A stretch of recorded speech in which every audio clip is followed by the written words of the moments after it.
Welcome back to the Dear Katie podcast. This is Katie Koestner. I am the primary host of the Dear Katie podcast, and we are so delighted to have you take this journey with us on our weekly podcast episodes. I just want to remind everyone to do great self-care.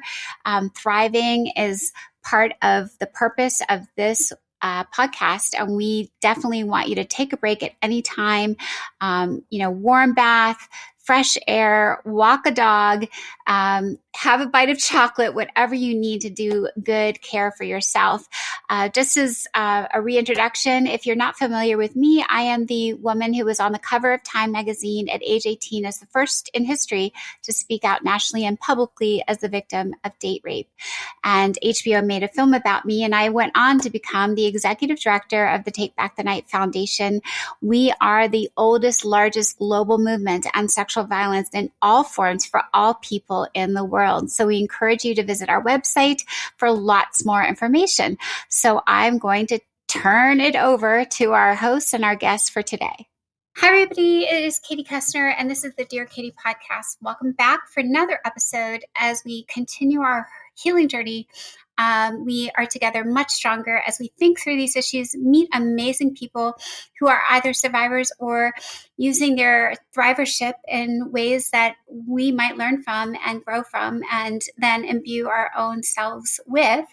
As I always please request, you push pause, you eat chocolate, you take a walk, you do some deep breathing, you do some somersaults, whatever feels good. If you need to take a moment or something that's just really sitting heavy on your heart as we discuss. And I think everyone, you're all going to love Emily so much.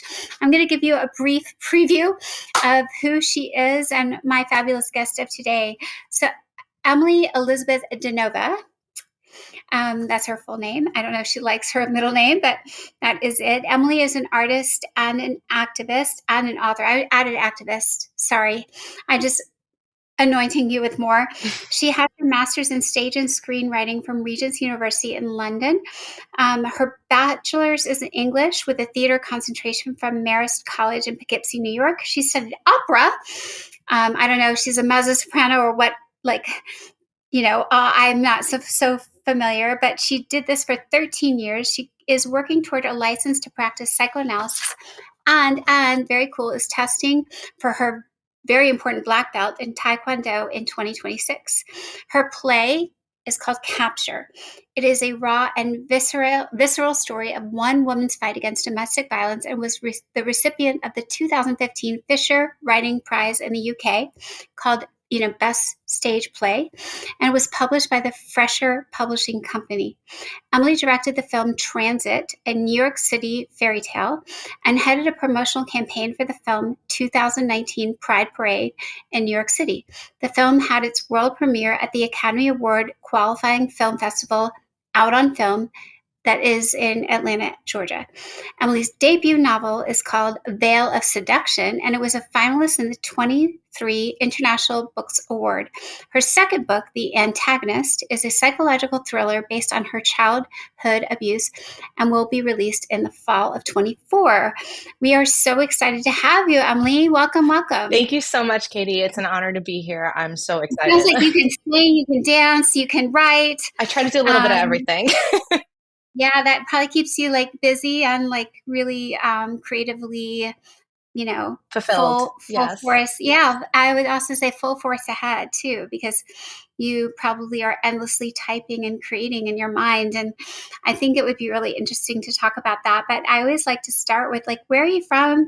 How did you grow up? Who are the people around you? Anything crazy happen? Anything brilliant happen? What was the first part of your life like? Sure. So I grew up in Connecticut. I was born in Waterbury, Connecticut, and I grew up in a very small town close by. I grew up with my family, who ran, up until this year, ran a independent grocery store that was operating for 84 years in business. So four generations of family. Yeah. That's awesome. Yeah, so I grew up kind of in the woods. I lived on a road with no street lights, and it was, dirt roads, very, very remote. So it wasn't really until I went to college, went out into the world at 17, and kind of started to discover myself. Before then, it felt like a very sort of, bubble and isolated, and it's not sometimes haven, obviously, but obviously, a lot of unfortunate things happened throughout my childhood, my young childhood as well. So, but that's Let's where I grew up. yeah, let's yeah, let's come back to the childhood part because I know that informs a lot of your work. Mhm. But for once, I think it might be interesting to, say you go off to college and you're keenly interested, it sounds like, in theater and singing and the art world in general, but also a little bit of psychology, perhaps. Like, what were you majoring in at Marist? So Marist, I was doing English with a concentration in theater. Because I went to school so young, I sort of felt a little directionless, which I think has to do with my personal history as well, which we'll get into. But I was always a performer. I grew up playing piano. My piano teacher told my mom I had good pitch, so my mom got me into voice lessons, and that sort of took off. So I did that pretty consistently. And eventually I felt burned out. I felt like it was something that I had done in my youth. And I wanted to open myself up more. I wanted to explore further into this artistic world and see what I was capable of and not just pigeonhole myself into one thing. So Marist really opened that up for me because the English degree allowed for a theater concentration, which included writing, directing, screenwriting, film, and that led me eventually to pursue my master's in stage and screenwriting, afterwards. Nice. Yeah. Yeah, yeah. So when you were in college, did you already kind of navigate your way into I guess let's start with one question. I think when we have our survivors listeners as well as our guests, like the light bulb goes on at different points. And most recently, I spent this past weekend also an awesome group of 5 survivors working on making some film clips and about their stories and experiences. And one gentleman said, "It took me 50 years to even acknowledge my childhood sexual abuse." And it was, he described it as being like tucked in the back of his head.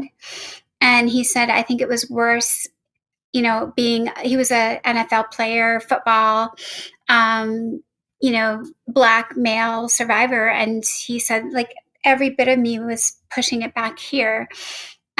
Maybe we do push pause. Like, when did that cognization come to you about, like, I've been through this, and having a name or a description or a memory? Sure. Yeah, I mean, I relate to that so much in terms of pushing it to the back of your head because, Yeah, he did. He literally pointed to the back of his yeah, head. Emily, he's like, I put it right back here because I didn't have to even think of it when I looked in the mirror. Like, wow. it was like I buried it. So even looking in the mirror, I didn't see it. And that's like an interesting way to describe it. That's fascinating. Yeah, I always felt growing up that there was something different about me, that I had experienced something that other children had not. I had gotten my period very young. It was just a couple days shy of my 10th birthday, but I already felt like I knew things about my body. I had such a hypersexuality to myself and awareness. And that sort of carried through my adolescence into my young adulthood. I was just always very hypersexual, very relationship focused, very much feeling like even the first time I had sex, like I didn't bleed, it didn't hurt. I felt like I knew this before, like that it was something, Wow. yeah, there was something that just was sitting there. And I had these memories of this person, of my abuser, um, in little spurts. Like I want to reach for my head in the same way. These like little Yeah. Like, sparks that would go off that I'd wonder, but it wasn't something that I was conscientiously able to like bring forth. Um, hmm. and so in my and I had very sexually sort of violent interactions throughout college, into my early 20s, which felt like just me not respecting my body, not respecting myself, just feeling like whatever, this is a numbingness, right? I was drinking Mm, heavily. I started smoking cigarettes, which is part of the reason also that I kind of moved away from singing. Um, mm, like doing things that gave me joy. Um, And Wow. it wasn't until my early 20s that I had a sexual experience with a man. And it was extremely painful, and it brought it all back. It was like a rush of affect, of feeling, of memories, of clips, of like little flashes of these horrific things. And I knew in that moment, that was when I was like, this happened to me. Do you think, Emily, when you said you were hypersexual, but what was it, do you think, in your mind's eye with this, when you were in your 20s with this one guy that was so like that opened Pandora's box? I hate to say Pandora because it's like the opposite of goodness. But what, like I always think Pandora must have been like fairy dust, but Mm, Pandora's box can also be really nightmare filled. So, right. what do you think it was in your mind that like unlocked that? I think it was the physical pain. I think Mhm. that there's such a connection between the mind and body, how we, how inflammation, how stress in our mind can affect our body. I believe in that. And I think that is what caused it. It was the intensity of the pain that triggered these memories. Because up Mhm. until then, I had, more, not, I don't want to say fond, but memories that were not violent, memories that might have been sexual or might have, more into this like grooming place, but not violent and painful. And so Mhm. that for me, it was the physical that clicked the mental in. That's so interesting. When you say that, Emily, here's how I'm like thinking, and with our listeners who've listened to all these episodes, I sometimes think that like a very complex set of locks, like you have to go left two and then like right two. And it's exactly when our brains have the most high trauma and that same combination happens, that all of a sudden the safe is like opened, and like I'll say the wound is reopened. And I think that like the more I think about all our guests, it's so fascinating to think how complex our brains are in storing trauma and how well packed they are back here. Mhm. And then it just sometimes takes exactly that right trauma that resurfaces to unlock it, and that's what you're describing. And I know you're such a creative writer. Maybe there's some part of that like intricate puzzle narration that will be helpful in some other It's a future work. beautiful metaphor. I'm like so Yeah. inspired. I'm like, wow, yeah, no, that's great. I love it. Yeah, but I really think like, can't you just see like you had gone like three locks this way, two locks this way, and that was like the lock said nope, not open yet, Yeah. sorry. And Try a then new you just formula. Hi, this is Katie Koestner, and I wanted to remind all of our listeners about the free National Sexual Assault Legal Hotline. We at Take Back the Night have assembled an incredible team of attorneys, trauma informed, who truly believe survivors and want to support their journeys in healing and finding justice. The Get Justice Hotline is 567 Shatter, or feel free to fill out a form on the Take Back the Night website, share your story, let the attorneys know what's going on, and they will get back to you as soon as possible with all of your legal options. That is a service we are delighted to provide through Take Back the Night. Yeah, just like you kept doing different things, and none of them were like the exact combination until bam, all of a sudden, this one was exactly what the brain was like, Mhm. oh, now you got the lock open. Yeah, it was like that repetition, and getting Mhm. into psychoanalysis and understanding the unconscious and thinking of that, you're making me think in terms of like hindsight, like that's what I was looking for. Maybe that was what I was trying to Yeah. do, was find this key to this lock for that had been Yeah, plaguing I love me. that even better. Emily, I love that even better. It's like your brain is also trying to process it somewhere as we develop and say like, I need to get rid of this. I need to finally like do this. Yeah. So your body might be wired. And even as you're like, I'm a crazy drinker, I'm like smoking everything. And, but like your brain's probably like subtly, I don't want to say like we don't have choice, but I do think sometimes our body is just, and our mind is connected, and they're just trying to figure out what went wrong and how do we like Rewire. rewire. Yeah, rewire. So if we could just, so who what where why when, like as far Yeah. as you know, with this like childhood situation. Yes. So my abuser was very close to my family. He worked for my family. And he was Okay. someone that my family trusted, you know. He was in his late teens, early 20s. And I was able to piece together the timeline based on photos that I found of us. Oh, and how old were you? 5. And you have siblings or no I siblings? have one older sibling who's 12 Okay. years older than me. Oh my gosh, that's a lot. Yeah. And same parents? Different fathers, same mother. Okay. Yeah. But this 12-year-old sibling was out of the house by then, I would Yes, think. she had already moved in with a boyfriend. So yeah, we had only a very short time where we were both living in the same house. And so you said this was about when you were 5. 5?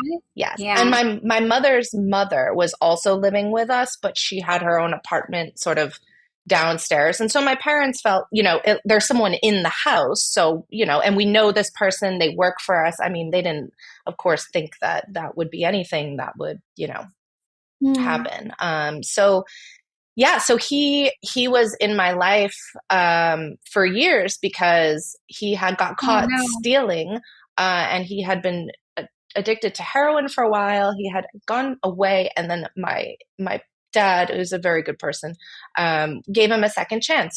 Gave him his job back. Was like, I want to help you out. I know you did these things wrong, but and so I remember I have this really weird memory of seeing him after that, like walking into my parents' store and seeing him, and him looking at me and then like not acknowledging me, like I didn't exist, like 3 or 4 years after when I was a little bit older, and I remember that visually, but I can't I can't connect the feelings. I can't remember what I was feeling other than this sense of loss, which is a, Hmm. a constant theme in my life, and abandonment and relationships. And so it's just interesting that core sort of visual memory, still affects me.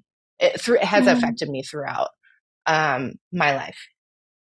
Yeah, well, maybe let's come back to like being abandoned and lost.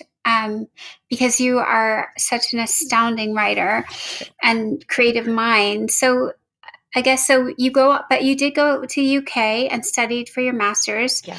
and that was in theater, right? That was in stage and screenwriting. Yeah, sorry. No, no, no, you're good. Very specific stage and It's a screenwriting. lot of stuff to remember. Yeah, no, that's very specific. And then that's a 2-year program, Yes. and you come back and land not back in Connecticut. Are you back somewhere No, else? I New York? landed in Hoboken. Um, Oh, in New previously, Jersey. yes, previously I had been in New York. I had been living there and working there, and it was actually shortly after this experience that I had this violent, recalling, Oh, that I ended up in an abusive, very abusive, physically and mentally abusive relationship. And so that had wow. actually prompted me 8 months later.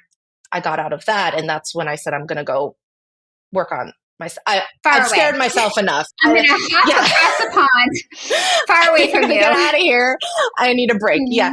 Mhm. And so that I think was really the turning point for me, where I was like, okay, it's time to. This scared me. This was too close to death.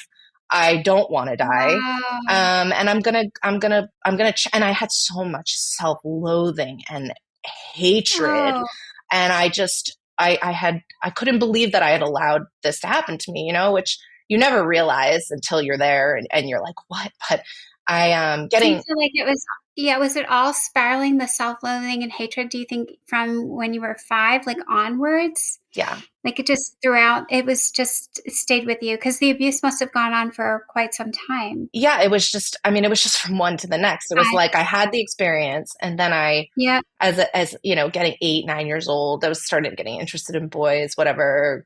And, yeah, and then it just became it a just pattern. exploded. Yeah. Mhm. But Yeah. this relationship that I had been in, that had really, I mean, rock bottomed me, was the first time that I was like, well, I'm going to use art to channel this rage, because I have to write it. I have to get it out of me. I can't keep this. And that was Mhm. the play that you were talking about, that when you The so first one. genuinely Yeah. introduced me. Thank you. But so that's where that came from. Yeah. So describe, I think it would be really interesting just to think about you in survival mode and like acknowledge mode. And how are you deciding to write this piece? And, what helps you stay steady? Because it's got to like feel like sitting in the fire. I'm thinking like every day you write, it's got to be like, oh my gosh, I'm almost like I'm imagining you, Emily, like maybe half of you sitting in the fire and you have two screens almost like I'm writing this screen, I'm flashbacking to this. I don't know. Was that similar or like totally off? No, I love that. I mean, you make it sound so much more nuanced. I was just like getting drunk and rage writing. Like Writing. I was just like, I hate everything. And in Oh hindsight, gosh. I look back and I feel like I've come to a place of healing where I have to consider, I consider that guy now. I consider what he had gone through, what made him that way, why he was abusive, why he was an alcoholic, why he did all these things to me, and why, Mm-hmm. my own accountability in it, not being a healed person, and probably to some degree exacerbating things my own way, and not blaming myself, but saying, I didn't do anything to help the situation either. But how could I? Mm-hmm. So I No, just, that's very generous, Emily. Like two hurt people. I think that's like we've not talked about that on the podcast. It's like two hurt people finding that's like very generous and I think magnanimous of you to thank you. be able to get there, like saying there's any part of me that was unhealed and where does that fall into this whole narrative? Because I don't know that we can ever say no, nobody's perfect, Right, right? Everyone has a lot they go through, right. but it's whether we own it and like how soon we start to navigate it. Okay, so you're writing and writing and writing. How long did it take you to write? To Do write you the remember? play, Yeah. I think it was a few months, but I had this really fantastic mentor too, and he lit me on fire, like he encouraged me. He was like this, and that's the thing, surrounding yourself with people who are supportive, who are like, yeah, you should do this, yeah, put it out there, he was really about it. So it gave me a sense of empowerment that my voice mattered, that like I was going to tell a story. In hindsight, but it wasn't until the Mhm. play actually went up in New York City, and I just remember sitting in the audience watching my story come to life. And I mean, it was horrific, but it was beautiful. It was like this beautiful retelling. And though it was horrific and terrifying and dark, it was inspiring. And I can't describe to you how it feels to watch your life that way through this lens that adds this creativity to it, or this ability to help others. And that's really that moment, seeing other people coming up to me after the show and saying, Yeah, I was gonna ask. yeah, I've been Yeah, through that's this, so or good. even some of the actors, who were in it having been through their own stuff. And that's kind of what I've realized on this journey, is that no matter where you go, no matter what you do, no matter what industry you're in, there are survivors everywhere, everywhere, everywhere. Mhm. Yeah, and I like thinking about just for a second. We do interview a lot of artists and creators on the show, and I wish we had a few more from Wall Street and like moneyed people who are awesome because I think you can pack away pain in lots of ways. And I'm hopeful that this is where I'm going with that is I'm hopeful some of the people who walked into that theater, Emily, were people who do work on Wall Street or who do like have different lifestyles that and different walks of life and who don't know how to deal with their own pain and found strength in watching your play. I think that's like really powerful because you're the one who used your pain in that way to make it accessible in that whole room of like, I don't know if the theater held 50 or 100 or 300 people, but I think what's the magic is, a little bit like you have this play and you can watch all your audience members like hearing the actors in the story it's one of the things that has helped me a lot is I get to stand on the stage myself, not an actor, and watch everybody listening to my story. And it's you, the playwright, doing that. I can't describe to our listeners how powerful that is. And my mind's eye just always goes like, who do I get to reach today? Like who does what I did like impact, and who has not yet thought about what they went through, or is tucking it away and still can't dare speak a word, you know? Right. Yeah, no, Yeah. absolutely. I agree with you. And I think it is, artists in general or people like yourself who have been, advocates and the first pioneers for this and doing this for so long, I think as artists being open people, we sometimes forget about those people. We think, oh, well, they have all this money or they're in this or they're that. Yeah. They're not suffering, but they They're off are. on their beach islands. Yeah. And some of them, I think too, Emily, like they're numbing it out. Like we all find ways to numb out our pain. And I want to go back and honor your transparency and like owning, that part of where, you're just numbing out. You're just getting it out. And it could be sex, it could be alcohol, drugs, whatever it is, but it's really hard to unpack. And for some, it's being a workaholic, or some it's like, taking it into being a lawyer and fighting in the courtroom, or Right. there's lots of ways to use our pain, to try and express it. So I think thank you for that Oh, extra avenue. oh yeah. Hi, everybody. It's Katie Koestner. Just a quick interruption. We want you to know that there is an entire shop full of cool merch on the Take Back the Night website to support your own healing journey, that of someone you care about. There are t-shirts, there's bracelets, there's glow-in-the-dark stuff. There's all kinds of unique special edition from our artist series as well. So please take a look. If it's a holiday or a special occasion or just a gift to yourself, support Take Back the Night through your purchase. So if anyone's still curious and is listening, like, can they still read your play? Where can they find it? Yeah, Where can they go watch sure. it? I mean, if anybody wants to really watch the footage, I can, you can contact me directly through my website and I could send it to you. The play is Nice. published through Fresher Publishing Company, so a Google search should be fine. But yeah, it's, it just feeling like I have these things that I am able to put out into the world that somebody can reach 100 years after I'm gone and it might affect them is like the thing that gives me sort of peace of mind. But the novel that I have coming out, which is really like kind of feels like for me the last piece of this saga in some ways. I mean, I say that now, in hindsight we'll see, because like we were talking before, healing is never linear. There's no duration, there's no time. It's day by day, at least for me. But I think that writing this book, which was my pandemic project, we were all inside, we had nothing to do, so I really thought about going to court. I found him Oh, on social media. wow. Yeah, I saw he was married. I saw that he had a child. Oh, yikes. And I wrote letters that I was going to send to his wife. I was like, I was beside myself. I didn't know what to Wow. do. And I just had so much rage. And this had been, after, and this was beget by starting therapy in 2018, starting psychoanalysis. And my analyst really gave me this strength. He gave me this voice that was like, this is valid. Like all this shame and guilt you feel, these are things that we have to work through. And being able to do that, I was like, I felt very empowered. So by 2020, I was ready to, burn the world down. I was like, let's do this. But in hindsight, after speaking to my friend who's a lawyer and considering everything, I felt like at the time it was just not right for me, with my family, with me, just where I was at.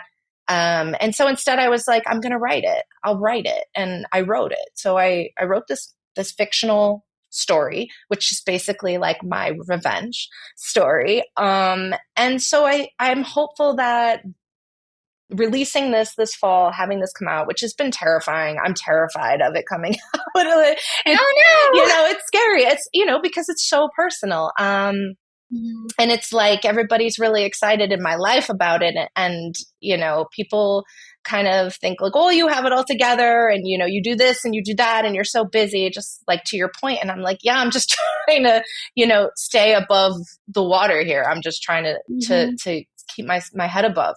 And so, yeah, I think that that was my process. And, you know, maybe someday I'll really want to go for it and take this guy down. But part of me also has forgiven him in a lot of ways, because I can't hold it anymore. You know, I have to let it go to some degree. Well, let's talk about two things you just mentioned. One is forgiveness. Second, that's second. But let's talk about, you know, what you hope from having the book out. And where I head with that is I had to make a similar choice, Emily, and maybe we could talk about how you felt. And that was like people were like, who is he? Have you have you tried to have you found him? Have you tracked him down like what you Right. did? And I will just share what I did and how I thought about it, and then maybe you can reflect or think about it. I simply, at some point, I stopped thinking about him and I started thinking about them. Him became them, and them at first became rapists or abusers, and then them became even larger. And it was like systems of oppression that allow this to continue. And then that was like the institutions and the policies that I fought. So them was like he, then them men, male rapists. Then it was the policies, and I tried to fix all those and testify on Capitol Hill and like whatever I could do with policies, rewriting handbooks, redefining sexual assault as non-consensual rather than forced. I'm just recapping for our audience No, too. amazing. And then and also like redefining it as something that could happen to both men and women, any gender. Like all of those things became structural impediments. And then I was thinking there's then these groups of people who silence victims or institutions who cover up. So as I like developed over all these decades, I kept thinking, it felt, you know, the solution to pollution is dilution, right? So it wasn't diluting the pollution, but it was seeing how vast the pollution was and trying to figure out how many more ways and shapes in which I potentially could have an influence or at least be an instigator of change or shining spotlights into dark caves of silence or cover up. And so when you write, I'm curious, like, I mean, I don't know if my journey makes sense to you, Yeah. because it sounds like in 2018-19, where you were in your healing journal was definitely like, oh crap, this asshole guy is now doing procreation and all this other stuff. Right. And he's still going to keep going. And it was when I let go of trying to find justice about the individual and the specific and started to think about like what's possible with the time I have on this planet. Right. To, you know, and then you realize like changing one person isn't even that great. Like, you know what I mean? Like it sounds great, Yeah. but it's not. Ultimately, it's a little selfish because it's like wallowing in our own pain. But that I'm like saying a lot. No, I love that. What do you think? Absolutely. I think that's the most powerful way to create change. You know, I agree with you. I think that saying, well, it's just my story, what happened to me. It's like, well, yeah, okay. And it's not to dilute my story or say my story doesn't matter, but like there's a lot of horror out there. There's a lot of awful, awful things that happen to people. And so yeah, as an artist, like my book, the theme, you know, it's not a story about my life. It's a story about Right. not knowing who anyone is around you, that anyone can be a Awesome. rapist or an abuser and That's so live powerful. a beautiful, wonderful life. And how I've always worked is I like to deceive my audience. I like to let them think Nice. that they're going one way. And And then I love it. I rip them in the other direction because that's how life is. And that is what happens, you know? And I'm very worked up about that. And I'm very worked up about this whole, and I've written articles on this, and it's something that I feel very strongly about too, is this romanticization of like the bad boy trope, how it's perceived in media, how it's perceived to young women, especially, and how it perpetuates through our culture in this way that is so unbelievably toxic. I mean, you could trace it back to Gilgamesh, like literally. I love it. You could trace it all the way back to Tabula Rasa I love one. where I think that's a lovely way to. I mean, I think that's so interesting, Emily, because you could do the good girl, and the good boy, bad boy, and they're so different. Like the bad girl is still bad. She doesn't ever get to be the cool girl. No. Like nobody wants the bad girl. No, she's crazy. She's unhinged. Whatever. She's manic. Yeah. Yeah, she's got it. Well, I think sometimes what was the singer who had the knife and like in their music video, she gashed the car and she's slashing his tires. You know, like. But I don't know what that did for us. Right. You know, what if it was reversed, you know, and it was a guy slashing a woman's tires? I think that would be frowned upon now. Definitely. So I think it's something that you as an artist can explore, and it's really important to explore that really divergent narration of gender ideation and, you know, who can do what and when. But that's like what I'm thinking, like the bigger things we can think at start to knock down the problem of power and consent. Right. You know, I'm excited. I'm excited about what you're doing. Well, that's why I really wanted to bring like this idea of psychoanalysis into it, because I'm like, I have all this work in like art, but I'm like I was saying, or how you mentioned about psychology, like that's always been an interest. And as a writer, you know, that's something that you're always delving into because it's such an internal process. So yeah, exactly. Hi, everyone. Thank you so much for continuing to take the journey on the Dear Survivor podcast. A quick note, we are 100% volunteer at the podcast and at Take Back the Night. Your donations, your generosity helps us do what we do on such a shoestring budget. And we would be so grateful if this show is helping you through your journey and you are passing it along to others you care about. Please visit the Take Back the Night website and donate and support our cause and our mission to end sexual violence and support survivors. Thank you. I think you could write like a different Barbie. Like the movie was only a little bit of the solution. It was just like a bunch of Ken dolls, you know, like, so at least we had a bunch of Ken dolls. Right. And we had some like randomization of skin tone but not really body size too much, except for one more overweight Barbie. I'm not sure. Right. Like, I don't know how far we got with that movie, but I think, you know, there's so much to be done with art, especially if we can somehow mainstream it.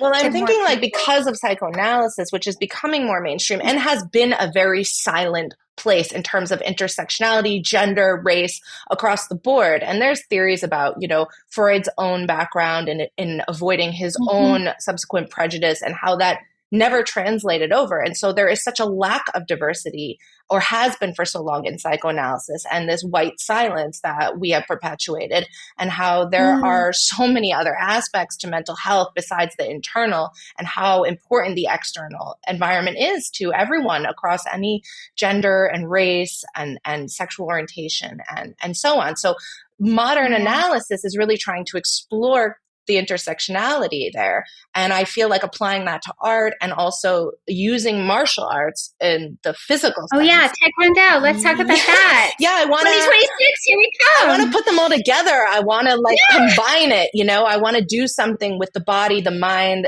The spiritual side is, you know, more the art, creative side. But I find that this connection between mind and body is what I keep coming back to.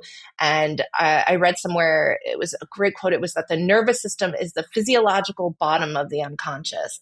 And I thought that was so powerful. That's brilliant. Right? I love it. Because it's right, you know, it's right here. It's where everything connects. And so I'm so interested in exploring that and how I can help people through that, because it's been so helpful to me. And Taekwondo for me has Yeah, allowed let's me, talk about that. it's, How did you come to start doing Taekwondo? you know, I don't even think I know exactly what it I is. I'm like, is it jujitsu? Is it like you? I hear all these, I'm so not versed, and I don't know how many of our listeners are. So, do you know the difference? Like, yes. what is it? So Is it Taekwondo, the one with the wood blocks? uh, Do you kick through cement? we do, we do brick wood, we do wood Oh, breaking. there's that one. Great for rage. Okay, that Taekwondo, sounds perfect. Taekwondo is a Korean martial art. So it's phenomenal. It's great for your body. It's great for your mind. It translates to the way of the fist and the foot. So lots of, people think that martial arts is kicking, punching, but it's not. It's really, that's the smallest amount that it could be. It's so much about the education, the discipline, the control, the respect, learning the culture, learning the language. There's so many aspects. Wow. But I had seen, it was at the end, near the end of 2021. I was getting pretty good in my healing journey. I kept saying, I want to quit smoking. I want to quit drinking. I really want to I want to get healthier, and I saw that this woman had gotten raped on a train in Pennsylvania. And they were saying on the news that people were videoing it. They were watching it. Oh yeah, And no I one did remember. anything. That's where I live. Oh Yes, my it was on the subway in Philly, Yeah. and people videoed it. It Yeah. was it was tragic. I, I was beside myself, and I was like, if I ever see that happening, I need to be able to stop it. So I'm going to become a martial artist. That was the whole reason. Once you're amazing. Thank you. You are amazing. I mean, like one story and what, like, talk about like getting inspired from one thing. I'm like, hello, listeners. If you have to watch some news story and learn Taekwondo and now get a black belt just a few years later, Thank you, that's pretty ma'am. darn cool. Thank you. Thank you. No, I have to give credit, really. The reason that I stayed, I went with this fire, but the reason that I stayed is the school, the people, the community, they're unbelievable. The school is Jang Star Taekwondo School in Jersey City Heights, and I couldn't say enough about them. They changed my life. They're like family to me. Yeah, and the best part, and this is the thing that was really key for me, was being around kids. I never liked to be around kids. I was always like, ugh, kids, they're kids. And I realized in hindsight how much of that was me hating my child self, hating my inner child, Right. not ever feeling like I was that child. Everything around that age that I recall felt ominous and dark and strange. And to be around kids in the dojang, who come from all different backgrounds and they're all ages, and they've taught me how to be a kid again. They've Oh opened my my world gosh. in this way that is unbelievable, and I'm so grateful to them. And it's allowed me to heal and feel like, okay, like I can play and it's okay, and like I can be a kid again, and it feels like I'm growing up for the first time. I mean, I'm going to summer camp there. Like I'm like a counselor. So like what am I doing? I'm like a 34-year-old woman going to summer camp, but it's life-giving, honestly. Yeah. Yeah.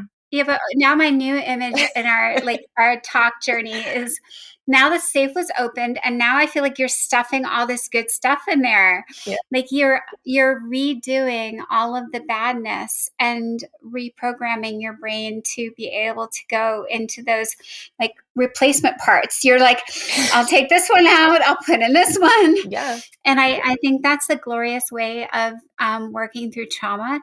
And what sometimes I tend to think, Emily, is like, we may not know that if we do the good work, we might have even better, newer, better models, newer models. Like the one that was 30 years ago is probably like really out of date anyway. It needs an update. Right. And now we get to put in something brand new and shiny. Yeah. Yeah. And that's the most powerful thing, change, right? Yeah, I think when we embrace it and we find a path that's gonna be accepting, like we're not allergic to it. Our stomach tolerates it. Right. The digestive system is working, and it allows us to like put in that new part. It's like, and I also like the idea that it's not just like once and done. Like any good thing, it takes time and it takes continued working through to develop that new skill set and mindset. Absolutely. And I think that's a great metaphor for again, why I bring it back to this idea of the physical helping the Mm-hmm. mental is because of muscle memory, of repetition, that affects us so mentally on an unconscious level that we don't realize that we do things on repeat all the time. We're always repeating things that we don't even know what we're doing, but the physical Yeah, they're allows it. really bad. Yeah. I think that, yeah, the unawake, like, brain on just repeat play, it's the saddest thing. Yeah. And I think sometimes we're getting to the point in society where that's like the norm, is we just hear something we see on TikTok or, on some video, and then we just repeat it instead of thinking about it and absorbing it and doing it. I like do, Yeah, no, because doing you're is very all about, important. yeah, doing, and I feel like you're doing what I hope our listeners will hear is like you're doing the physical, you're doing the mental, you're doing the emotional, you're going across the pond to escape for a bit, you're taking respite, you're doing all the good stuff, Emily. Like, it's so exciting to talk to you. Thank you. I'm 'Cause trying, but I also don't want to negate that, and this is a thing with social media again, because I try to be very positive and inspiring on my social media. I try to as an actor, I have to have a pretty, and an artist, I have to have a pretty active social media account because you have to stay relevant. You have to do all that stuff. yeah, But you better people, drop something every day. right. But people forget that it is a facade, and that I have good days and I have bad days, and yeah, I work out a lot, but that's because I have to, or I'll do something really awful. I have to take care of myself. I have Right. to actively think about that. But that doesn't mean that I don't lay on the floor some days and say I can't do anything and I should just die. And that's the reality. I mean, that's the Yeah, reality. yeah. That's what life is. When you are an active person, you're trying to do stuff. Sometimes you don't realize you're trying to avoid things. You're trying to block things out. You're trying to process whatever your process is. Again, it's never linear. It's okay to have bad days. It's okay to feel like shit. It's okay to have super, super highs. I think that we just have to give ourselves grace. We just have to give ourselves a break, because what I found in survivors across the board is nobody is harder on us than ourselves, really. Yeah, yeah. Our constant narrative is a little bit of, like, it's a recipe of a little bit of shame, a little bit of blame, a little bit of doubt, a little bit of uncertainty, and a lot of like, how am I going to get to the next space? And even sometimes that could be in 10 minutes. Yeah. It could be like, in an hour. It could be like dinner tonight. It could be, it's really hard to navigate that. And I do, now that we were talking about, like, another facet, I think, of survivorship is what you talked about, which is blocking out some things that we know in each day will sustain Mm-hmm. us, like, to the best of our ability. They might train wreck, but I think we do better when we have some sorts of things that we know are healthy and good that we just count on to keep growing, even if, like, there's another dark 5 hours. Right. It might be 3 hours, it might be 1 hour, it might be like that.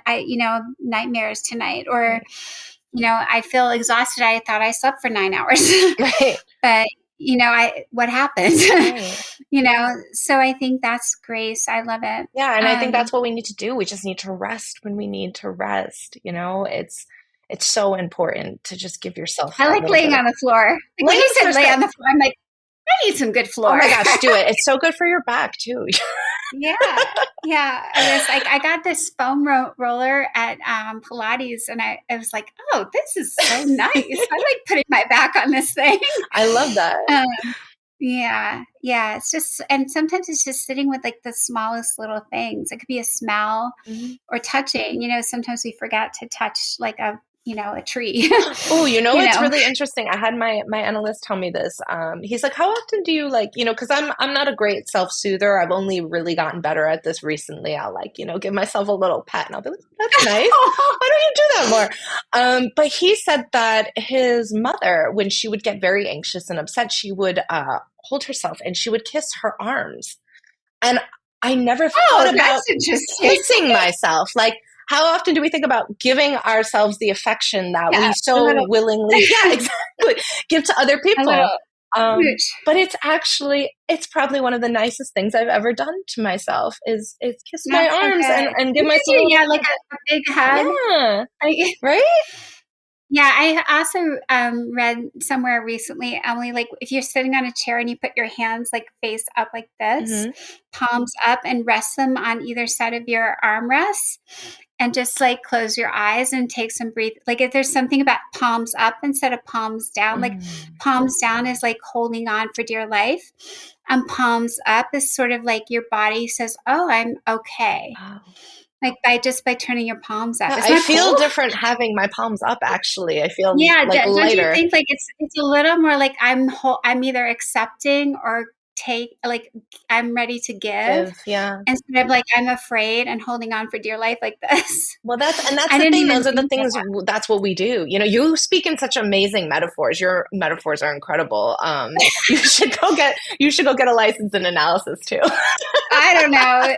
I'm doing enough on a stage. I just swing it, Emily. I've never written a speech ever. That's Like that would be amazing. stressful for me. I could not probably sit down. I love writing, but only like small things. I love that you can't sit down. I love that energy. Yeah. I'm all about the just let's go, let's Yeah. make it Well, happen. Taekwondo.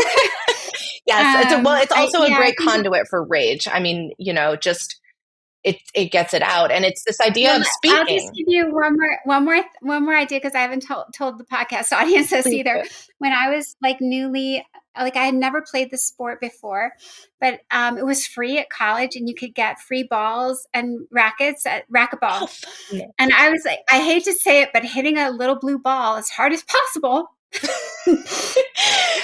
Blue balls against the wall. I would just smack the crap out of them. Katie is the queen of metaphors. Yeah, I'm just saying, like that was like so therapeutic. And what's good is when the ball hits the wall, you don't have time to like think about trauma Mm, because it's going to smack you in the face. So right. like for as long as I can manage hitting the ball, I was like out of trauma. Yeah. You know what I mean? Like Taekwondo is probably the same because you have to be really focused. Yeah, you're in the And I think moment. part of being the racquetball was like, I love that. like, and it was all angles and math to me, which I like. I was Amazing. like, what happens when the ball is like this? It was like a math problem and the blue ball, both. Wow, that's a I'm double like, double I can whammy. solve math. I'm solving math problems and I'm doing a little trig, a little Like, I'm geometry, smart and a and I'm little kicking bit. ass right now. That's totally me. I love That's how that. I survive, Emily. I love that. That's so amazing. Oh my gosh. Yeah, it's so fun. Like if you make healing into like a little bit of a game and a little bit of like we can do anything. We just have to Absolutely. believe in it. Absolutely. Well, let's talk about you for the last few minutes. Back to you. Back to you. What about like how are you doing in relationships? How's writing? Like you're already on to 2026 with the Taekwondo. Do you have any pets? Do you like have a worm farm? Like what's going on? How did you know about my worm farm? I don't know. I was just guessing. I have a loach named Ivan. He's like a small eel. Are you And serious? some snails. Yeah, those are my pets. Oh my gosh, I was so onto We're something. really close. I have a Are weird you pet. just like joking? You really have snails? Yeah, I do. I have they're water snails. And I have a Oh loach. my god! I swear to God. So you do like small animals? Yeah, well, because I go away on tour sometimes, and I can't. I just felt like it wouldn't be fair to have an animal.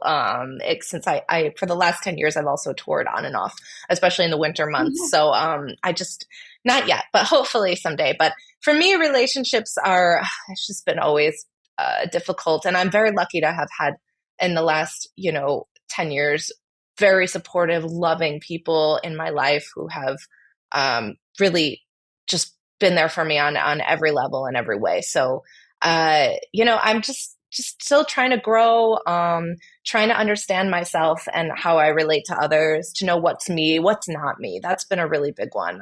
I think that a lot of my life I spent, looking for validation, looking for that person who left me, looking for that repetition. And yeah, now I'm kind of feel like I'm more looking for me. That's what I've been doing. And I hope that, That's awesome. yeah, hopefully, whatever happens, happens. But I try not to dwell too much on it. It's hard sometimes though, because, I'm 34 years old. Like a lot of my friends are married or having kids and doing all of that. And in a way, I feel like, not regret, obviously, because what happened to me has made me who I am, but that like sort of sad longing for like, well, what if, maybe if I knew what love was then, or if I knew how to do this or if I wasn't afraid of that. But at the same time, I'm like, well, I'm here. I'm wandering. I don't know where exactly I'm going, but that's okay. And again, I just kind of have to be so mean to myself, like, you Yeah, know? I think I'm not too worried, Emily. I think I think that can be the another thing you write about is like these stereotypes of what a linear. Remember, we said what healing's not linear, nor Right, is life, right? right. And what we expect is sometimes what we've been taught. And I feel like you're doing a great job defying everything around you and reshaping it. You know, you're choosing how you want to live it, and I think it's a happy, good place for you, and hopefully for many of our listeners who can totally relate to you. Like, there's so many of our listeners who are in the same situation. They have not found someone they want to be with. They have not found something else they want to do except for just do their joy right now. And that sounds like what you're doing is doing your joy. Well, this has been And you're so joyful talking to you. You're just amazing. And wow, oh, thank you so much. no, it's a lot of fun, Emily, and I'm so excited for our listeners to like. We'll definitely put a link to your Thank website. you. And thank you for offering like to watch the play. I think some people will take you up on Yeah, if that. anybody just wants to And chat too, like I'm very, I'm a very open person. So, and yeah, yeah, no, please plus reach out. you've got to get more material for your next either play or book or something. You know, Maybe a collecting webtoon. stories. Maybe a webtoon next. That's my next project I'm gonna work Ooh, on. sounds great. Yeah. Well, thank you so much, Thank Emily, for you. this conversation. It's been such a pleasure, and you're so full of great ideas and interesting insights. And you've clearly been through a lot yourself, and you've come out um, on that long side of the other side. But thank you so much. And for our listeners, I continue to implore you to keep going with the podcast. I think each episode will bring you something new and something different. And, you know, it might not be all for you, but maybe one little piece will be for you. And that's all we hope for. And share it with friends, sharing it with family, anyone else you think will benefit from listening to our conversation. Please pass it along. And if you have decided that you are ready to take action against your assailant, perpetrator, abuser, there is the Shatter the Silence hotline on the Take Back the Night website. There's plenty of events for Take Back the Night, so you are never alone.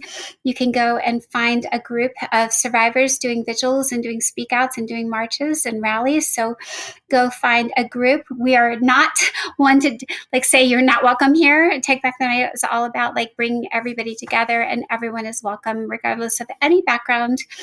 So please continue to journey with us. Together we are stronger in surviving. Take care.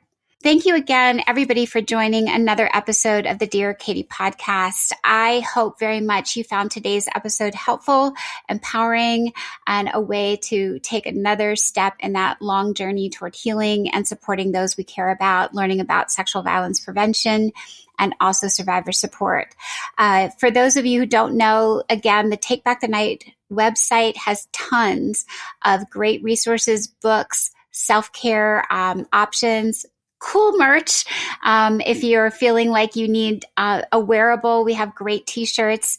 Of course, we would love it if you follow along on our free newsletter with news and events going on around the country and even around the globe.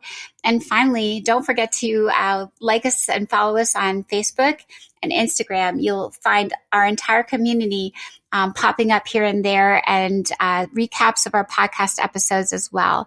So together we shatter the silence, and together we end the violence. Take care.